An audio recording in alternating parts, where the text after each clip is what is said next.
ஜெர்மனியில் உங்கள் நண்பன் கோபரா ஞானம் நாகரிக நங்கிற்கும் ஆடவருக்கும் ஏற்ற நவீன ரக புடவைகளை ஜெர்மனியில் நாள்தோறும் அறிமுகம் செய்யும் கோபரா ஞானம் ஸ்தாபனத்தில் தரமான ஆடை திணுசுகளை எப்பொழுதும் மலிவு விலைகளில் பெற்றுக் கொள்ளலாம் என்பதை மறந்து விடாதீர்கள். கோபரா ஞானம் டாட்மண்ட். எம் தமிழ் காட்சி ஊடகத்தோடு இணைந்து வருகின்ற உங்கள் அனைவருக்கும் எமது நன்றியை தெரிவித்துக் கொள்கின்றோம். இதுவரையில் சப்ஸ்கிரைப் செய்யாது இருப்பவர்கள் தயவு செய்து சப்ஸ்கிரைப் செய்து உங்கள் ஆதரவை எம் தமிழ் காட்சி ஊடகத்திற்கு வழங்கிக் கொள்ளுங்கள். மிக்க நன்றி.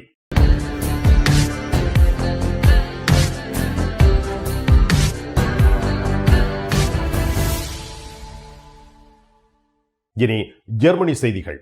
எந்த உறவுகளே வணக்கம். ஜெர்மனியில் உள்ள பல்கலைக்கழகம் ஒன்றில் மாணவர்களுக்கு புள்ளிகள் அதிகமாக வழங்கி அவர்களை பரீட்சையில் சித்தியடைய செய்த பணியாளர் தண்டனைக்கு உள்ளாகி இருக்கிறார். எசன் யூனிவர்சிட்டி பல்கலைக்கழகத்தில் கல்வி கற்கின்ற மாணவர்களுக்கு அவர்களுடைய பரீட்சையில் சித்தி அடைவதற்காக அவர்களுக்கு பணத்தை வாங்கி சித்தி அடைவதற்குரிய புள்ளிகளை வழங்கியதற்காக 3 பேருக்கு எதிராக எசன் மாவட்ட நீதிமன்றத்தில் வழக்கு விசாரணை மேற்கொள்ளப்பட்டு இப்பொழுது இவர்களுக்கு தீர்ப்பு வழங்கப்பட்டுள்ளதாக தெரிவிக்கப்பட்டிருக்கின்றது. அதாவது 42 வயதுடைய ஒரு நபருக்கு 3 வருஷம் 9 மாத சிறை தண்டனையும் மற்றும் 39 வயதுடைய நபர்களுக்கு 3 வருட கடூழிய சிறை தண்டனை வழங்கப்பட்டதாக தெரிவிக்கப்பட்டிருக்கின்றது. 2017 ஆண்டுக்கும் 2021 ஆண்டுக்கும் இடையில் இவ்வாறு பல நூற்றுக்கணக்கான பல்கலைக்கழக மாணவர்கள் இந்த உதவியை பெற்றதாக தெரிவிக்கப்பட்டிருக்கின்றது. இதன் காரணத்தினால் பல்கலைக்கழகத்தினுடைய நம்பகத்தன்மை குறைவடைந்ததாக சுட்டிக்காட்டப்பட்டிருக்கின்றது. இதன் காரணமாகவே இவ்வையான நடவடிக்கைகளில் மேற்கொண்டவர்களுக்கு எதிராக வழக்கு விசாரணைகள் ஆரம்பிக்கப்பட்டு தீர்ப்பு வழங்கப்பட்டுள்ளதாக தெரிவிக்கப்பட்டிருக்கின்றது. ஜெர்மனி நாட்டில் நோயுற்ற ஒருவரை பராமரிக்கின்ற குடும்ப உறுப்பினருக்கு உதவித்தொகை வழங்க அரசாங்கம் முன்வருகின்றது. குடும்ப உறுப்பினர்கள் தமது குடும்ப உறுப்பினர் ஒருவர் நோய்வாய்ப்பட்டு அன்றைய வயதுவம் அடைந்த நிலையில் அவர்களை பராமரிப்பார்கள் இருந்தால் அவர்களுக்கு பிளேக் கெல்ட் என்று சொல்லப்படுகின்ற பராமரிப்பதற்குரிய பணத்தை வழங்குவதற்கு ஜெர்மனியின் தற்போதைய குடும்ப நல அமைச்சரான காரின் பிரினவர்கள் உத்தேசித்துள்ளதாக தெரிவிக்கப்பட்டுள்ளது. அதாவது பிளேக் கெல்ட் என்று சொல்லப்படுகின்ற இந்த நோயாளிகளை பராமரிக்கின்ற தாதிமார்கள் செய்ய வேண்டிய வேலைகளை குடும்ப உறுப்பினர்கள் மேற்கொண்டால் அவர்களுக்கு இவ்வகையான பணத்தை வழங்குவதற்கு புதிய திட்டம் ஒன்றை தான் முன்வைக்கப் போவதாக கூறியிருக்கின்றார். கூடுதலாக ஜெர்மன் அரசாங்கமானது இப்பொழுது தாதிமார்களுக்கு கூடுதலான பணத்தை வழங்குகின்ற காரணத்தினால் குடும்ப உறுப்பினர்களையும் இவ்வகையான நடவடிக்கைகளில் ஊக்குவிப்பதற்காக இவ்வகையான திட்டத்தை முன்வைக்க உத்தேசித்துள்ளதாகவும் இது ஒரு நல்ல ஒரு சமீட்சை என்று பல பொது அமைப்புகள் சுட்டிக்காட்டியுள்ளது என்பதும் குறிப்பிடத்தக்கதாகும். இதே வேளையில் இவ்வாறு இந்த உதவிகளை மேற்கொள்ளும் பொழுது இவர்களுக்கு வேலை செய்தால் இந்த வேலை செய்கின்ற சம்பளத்தினுடைய 65% சம்பளங்கள் இவர்களுக்கு இந்த உதவிக்காக வழங்கப்படலாம் என்றும் தெரிவிக்கப்பட்டிருக்கின்றது.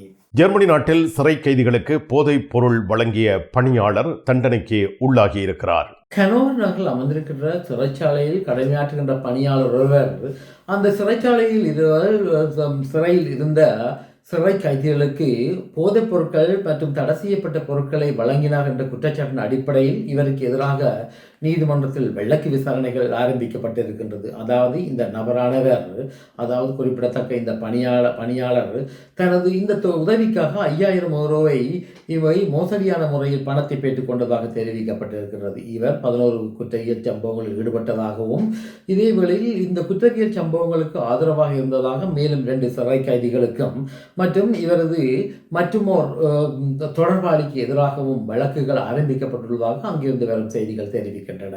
டோட்முண்டில் ராஜமுத்திரை எஸ்கே சில்க்ஸ் பாரடைஸ் உங்களுக்கு பிடித்தமான ஆடைகள் அனைத்தும் மாபெரும் மலிவு விற்பனை.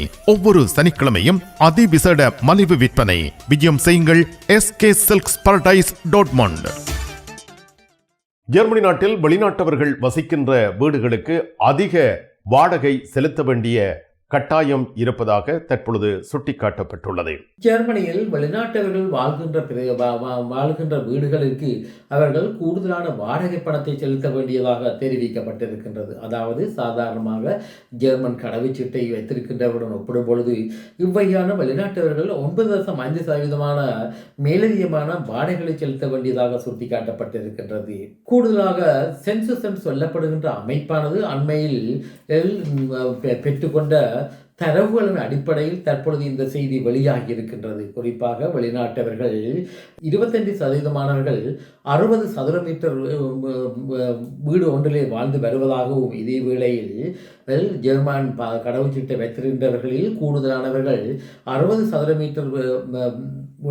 சதுர மீட்டர் பரப்பளவை கொண்ட வீட்டை விட கூடுதலான பரப்பளவு உள்ள வீட்டில் அவர்கள் வாழ்ந்து வருவதாக சுட்டிக்காட்டப்பட்டிருக்கின்றது.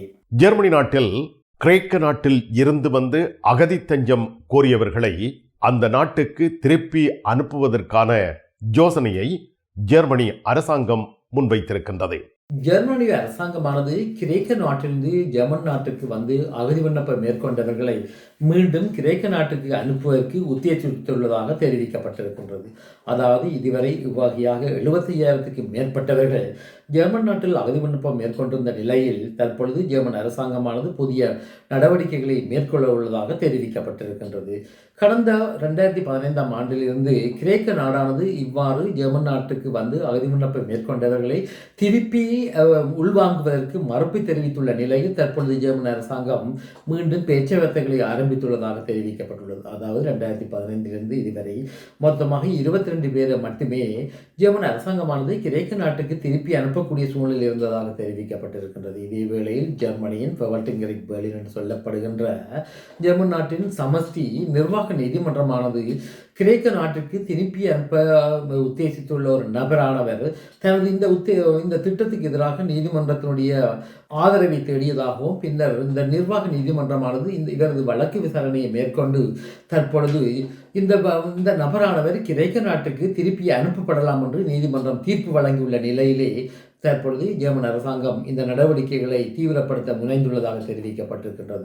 கடந்த காலங்களில் ஜெர்மனியின் பல மாவட்ட நிர்வாக நீதிமன்றங்கள் இந்த விடயத்தில் இவ்வாறு கிரேக்க நாட்டிலிருந்து ஜெர்மன் நாட்டுக்கு வந்த அகதிகளுக்கு ஆதரவான முறையில் தீர்ப்பு வழங்கியிருந்தது என்பதும் குறிப்பிடத்தக்கதாகும். இதே வேளையில் ஐரோப்பிய ஒன்றியமானது ஐரோப்பிய ஒன்றிய நாடுகளில் அகதி விண்ணப்பம் மேற்கொண்டு இந்த அகதி விண்ணப்பங்கள் முற்றாக நிராகரிக்கப்பட்ட நிலையில் இந்த அகதிகளை சொந்த நாட்டுக்கு திருப்பி அனுப்பப்பட முடியாத சூழ்நிலை இருந்தால் இவர்களை 3வது பாதுகாப்பு நாடுகளுக்கு திருப்பி அனுப்புவதற்கு உத்தேசித்துள்ளதாக தெரிவிக்கப்பட்டுள்ளது. ஜெர்மன் அரசாங்கம் கூட இந்த நடைமுறைக்கு தனது ஆதரவுகளை வழங்கியுள்ளதாகவும் தெரிவிக்கப்பட்டுள்ளது. ஜெனி, உலக செய்திகள்.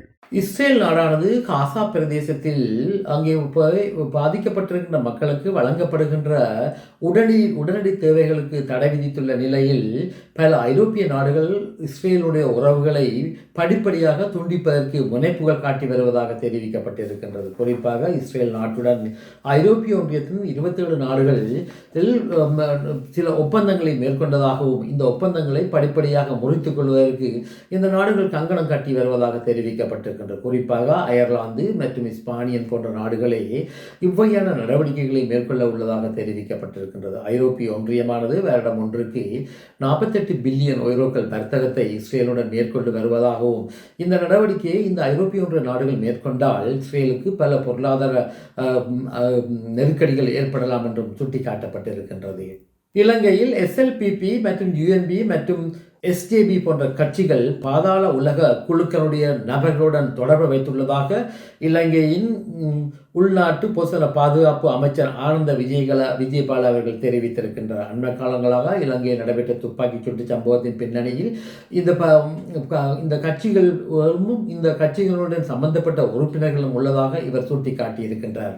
இதன் காரணத்தினால் இது சம்பந்தமான விசாரணைகளை மேற்கொள்வதற்கு இலங்கை அரசாங்கமானது பல புது போலீஸ் குழுக்களை ஆரம்பித்து விசாரணைகளை முடக்கிவிட்டுள்ளதாகவும் அவர் குறிப்பிட்டிருக்கின்றார். மிக்க நன்றி வேலும் மயிலும் ராமகிருஷ்ணன் அவர்களே. மீண்டும் சந்திப்போம். வணக்கம். அதெல்லாம் இருக்கட்டுமாப்பா, வீட்டு டிடி பாக்ஸ் இருக்கோ என்ன இல்லையோ? எனக்கு விசாக்கு முதல் டிடி பாக்ஸ் இருக்கும் இல்ல? சரி, ஓகே, பாய். நைட் எடுக்கிறேன் என்ன? சரியா? இங்க என்னடா வாங்கி விற்கிறாரா? என்னப்பா உலகம் டிடி பாக்ஸ் எல்லாம் இருந்திருக்கு? இல்ல, அவர் என்னன்னு சொன்னா ஃபுட் சிட்டி வச்சுக்கிறாரு தானே, இப்ப கொஞ்சம் பிஸியா இருப்பார். அவர் வீட்டை டிவியும் பாக்குறீங்கள, அப்ப இப்ப நான் போறேன் தானே, இப்ப வாங்கி விற்பேன். மறந்துடாதீங்க, நீங்களும் வீட்டுல டிடி பாக்ஸ் வாங்கி வைங்க. தமிழ் தொலைக்காட்சிகளின் நிகழ்ச்சிகளை தங்கள் இல்லங்களுக்கு எடுத்து வருவதில் முன்னணி வகிப்பது டிடி பாக்ஸ். நீங்கள் விரும்பும் தொலைக்காட்சி நிகழ்ச்சிகளை இலகுவாக பார்த்து மகிழ டிடி பாக்ஸ். விவரங்களுக்கு 0049 1630 00 78 00.